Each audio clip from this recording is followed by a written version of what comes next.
Hi, എല്ലാവർക്കും നമസ്കാരം. ഞാൻ സക്കീർ ഹുസൈനാണ്. ഇന്ന് 2026 ഫെബ്രുവരി 10 ചൊവ്വാഴ്ച. മാർക്കറ്റിനെ കുറിച്ച് പറയുകയാണെങ്കിൽ വളരെയധികം കൺസോൾട്ടേഷനിലൂടെ തന്നെയായിരുന്നു. ഇന്ന് രാവിലത്തെ ആ ഒരു ഫസ്റ്റ് 15 മിനിറ്റ്സ് ക്യാൻഡലിന് ശേഷം ഏകദേശം ഒരു 1.25 വരെ കൺസോൾട്ടേഷൻ ആയിരുന്നു. പിന്നീട് ചെറുതായിട്ട് ഡൗൺ സൈഡിലേക്ക് വന്നു എങ്കിലും വീണ്ടും ഒരു മണിക്കൂറോളം കൺസോൾട്ടേഷൻ ആയിട്ടാണ് ക്ലോസ് ചെയ്തിരിക്കുന്നത്. ഏതായിരുന്നാലും ഓപ്ഷൻ ട്രേഡേഴ്സിനെ സംബന്ധിച്ചിടത്തോളം ഇന്ന് വളരെ റിസ്കി തന്നെയായിരുന്നു ട്രേഡ് ചെയ്യാനായിട്ട്. പോസ്റ്റ് മാർക്കറ്റ് റിപ്പോർട്ടുകളിലേക്ക് പോകുന്നതിന് മുമ്പ് നിങ്ങൾ ആദ്യമായാണ് ഞങ്ങളുടെ വീഡിയോ കാണുന്നതെങ്കിൽ സബ്സ്ക്രൈബ് ചെയ്യാൻ മറക്കരുത്. അതോടൊപ്പം ലൈക്ക് ചെയ്തു കഴിഞ്ഞാൽ ഈ വീഡിയോ കൂടുതൽ ആളുകളിലേക്ക് എത്തിപ്പെടും. അതോടൊപ്പം തന്നെ ഞങ്ങളുടെ ടെലഗ്രാം ചാനലിൻ്റെ ലിങ്ക് ഡിസ്ക്രിപ്ഷനിലുണ്ട്. അതും ഒന്ന് ജോയിൻ ചെയ്യുക. അതിലും ഒന്ന് ജോയിൻ ചെയ്യാൻ ശ്രമിക്കുക. ഓക്കെ, മാർക്കറ്റിനെ കുറിച്ച് പറയുകയാണെങ്കിൽ ഏഷ്യൻ മാർക്കറ്റുകളിൽ നിന്നുള്ള പോസിറ്റീവ് സൂചനകളുണ്ട്. അതുപോലെ സെലക്ട് ചെയ്ത കമ്പനികളുടെ ഒരു അത്യാവശ്യം തെറ്റില്ലാത്ത പെർഫോമൻസും കൂടിയായപ്പോൾ തുടർച്ചയായ മൂന്നാം സെഷനായി ഇന്നും നമ്മുടെ മാർക്കറ്റ് ഗ്രീനിൽ ക്ലോസ് ചെയ്യാൻ സാധിച്ചു. ടെക്നിക്കലി പ്രതീക്ഷ നൽകുന്ന ഒരു അപ് ട്രെൻഡിന് ശേഷം മാർക്കറ്റ് ഇൻട്രാഡേ ചാർട്ടിൽ ഒരു ഡോജി ക്യാൻഡിൽ പാറ്റേൺ ആണ് ഫോം ആക്കിയിരിക്കുന്നത്. ഇത് ബുൾസും ബെയറും തമ്മിലുള്ള അനിശ്ചിതത്വത്തെയാണ് സൂചിപ്പിക്കുന്നത്. അതുകൊണ്ട് തന്നെ നാളെയും ഇന്നത്തെ പോലെ ഒരു കൺസോൾട്ടേഷൻ നമുക്ക് പ്രതീക്ഷിക്കാം. എന്നിരുന്നാലും ഷോർട്ട് ടൈമിൽ മാർക്കറ്റ് ഔട്ട്ലുക്ക് പോസിറ്റീവായി തുടരുമെന്നാണ് കരുതുന്നത്. 25,900 താഴേക്ക് പോവുകയാണെങ്കിൽ ഇപ്പോൾ 25,935 ഇന്ന് ക്ലോസ് ചെയ്തിരിക്കുന്നത്. 900 താഴെ പോവുകയാണെങ്കിൽ ഇൻട്രാഡേയിൽ സഡൻലി ഒരു ചെറിയ ഫാൾ നമുക്ക് പ്രതീക്ഷിക്കാം. ഈ ലെവലിന് താഴെ മാർക്കറ്റിന് 50-ഡേ സിമ്പിൾ മൂവിങ് ആവറേജ്, അതായത് SMA പോകാൻ കഴിയും. SMA എന്ന് പറയുമ്പോൾ 25,800, അതുപോലെ 25,750 ഈ ഒരു റേഞ്ചിലാണ് അവിടേക്ക് പോകാനുള്ള സാധ്യത നമുക്ക് പ്രതീക്ഷിക്കാം. ഇനി ഹയർ സൈഡിലേക്ക് വരികയാണെങ്കിൽ 26,000 എന്നത് ബുള്ളുകളെ സംബന്ധിച്ചിടത്തോളം ഒരു ഇമ്മീഡിയറ്റ് റെസിസ്റ്റൻസ് ആയിരിക്കും. 26,000 മുകളിലുള്ള ഒരു സക്സസ്ഫുൾ ബ്രേക്ക്ഔട്ട് അങ്ങനെ സംഭവിച്ചാൽ 26,100, അതുപോലെ 26,150 ഈ ഒരു റേഞ്ചിലേക്ക് കൊണ്ടുപോകാം.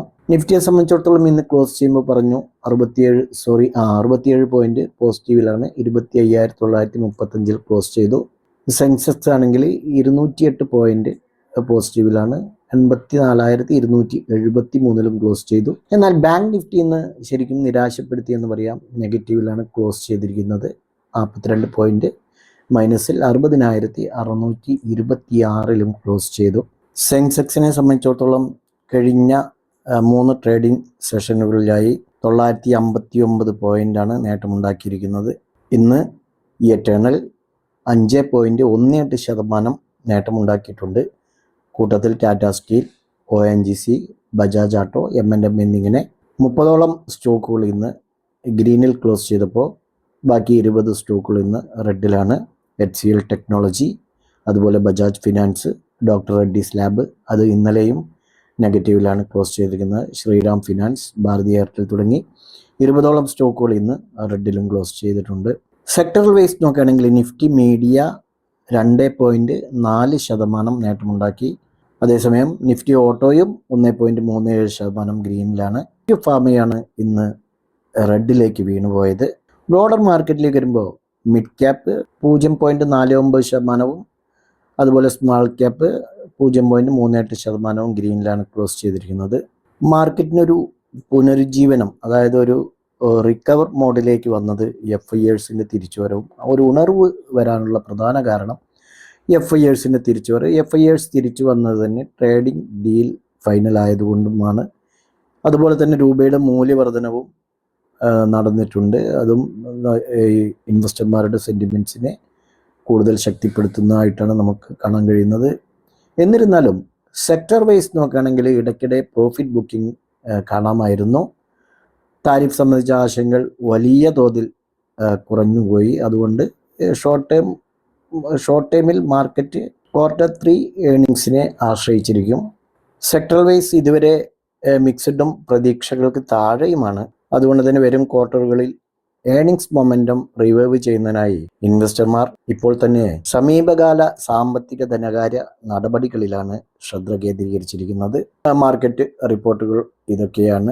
നമുക്കിനി ഇന്നലെ പറഞ്ഞ ഇൻട്രാഡേ ലെവലിൽ ട്രേഡ് ചെയ്യാനായിട്ട് സപ്പോർട്ട് ആൻഡ് റെസിസ്റ്റൻസ് ലെവലുകൾ ബാങ്ക് നിഫ്റ്റിയുടെ പറഞ്ഞിരുന്നു.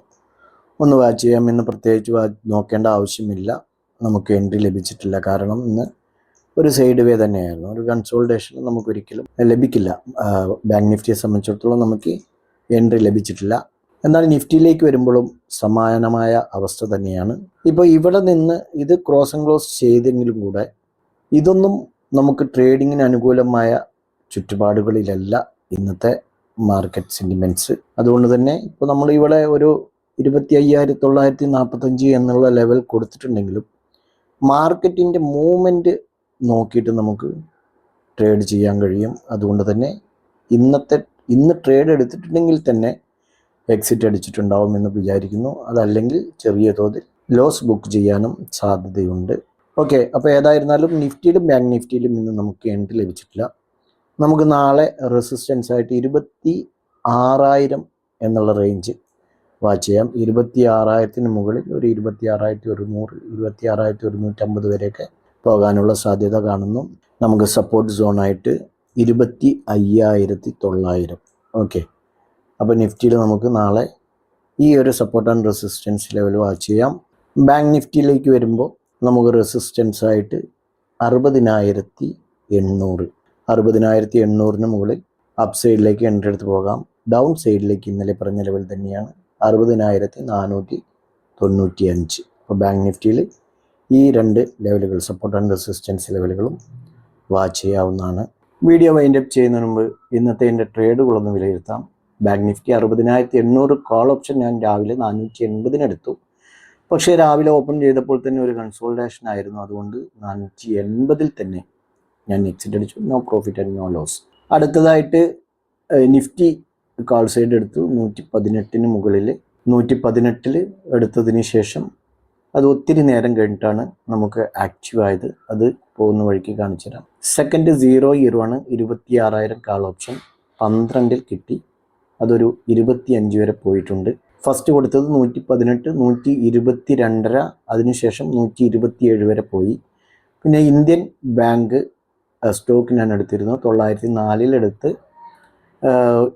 നോക്കാം. അത് താഴെ അപ്ഡേറ്റ് ചെയ്തിട്ടുണ്ട്. അതുപോലെ തന്നെ ലുമാക്സ് ടെക്നോളജിയും എടുത്തിട്ടുണ്ട്. 1558 മുകളിലാണ്. 1558 മുകളിൽ എടുക്കാൻ വിചാരിച്ചു. പക്ഷേ താഴെ വന്നപ്പോൾ 1533 എടുത്തു. അതിനുശേഷം 1564 വരെ പോയി. അതിൽ പ്രോഫിറ്റാണ്. പിന്നെ സെൻസെക്സ് 84,300, 377 എടുത്തു. പക്ഷെ നമ്മുടെ ടാർഗറ്റ് 410 ആയിരുന്നു. എൻ്റെ 410 വരെ പോയില്ല. 396 വരെയാണ് പോയുള്ളൂ. നേരത്തെ പറഞ്ഞ നിഫ്റ്റിയുടെ കാൾ ഓപ്ഷൻ 127.50 വരെ പോയി.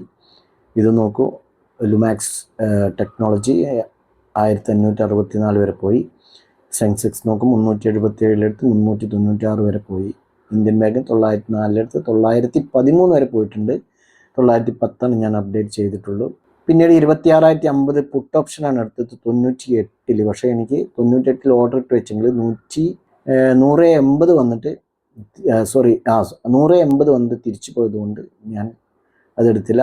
നേരത്തെ പറഞ്ഞ 0012 18.25 വരെ ബുക്ക് ചെയ്തു. പിന്നീട് 00 വീണ്ടും ഒരെണ്ണം എടുത്തു. 25,900 കാൾ ഓപ്ഷൻ 45 കൃത്യമായി അത് എൻട്രി ലഭിച്ചു. 45, 50, 52, പിന്നീട് 56 വരെ പോയി. അത് 56, 55 ബുക്ക് ചെയ്തു.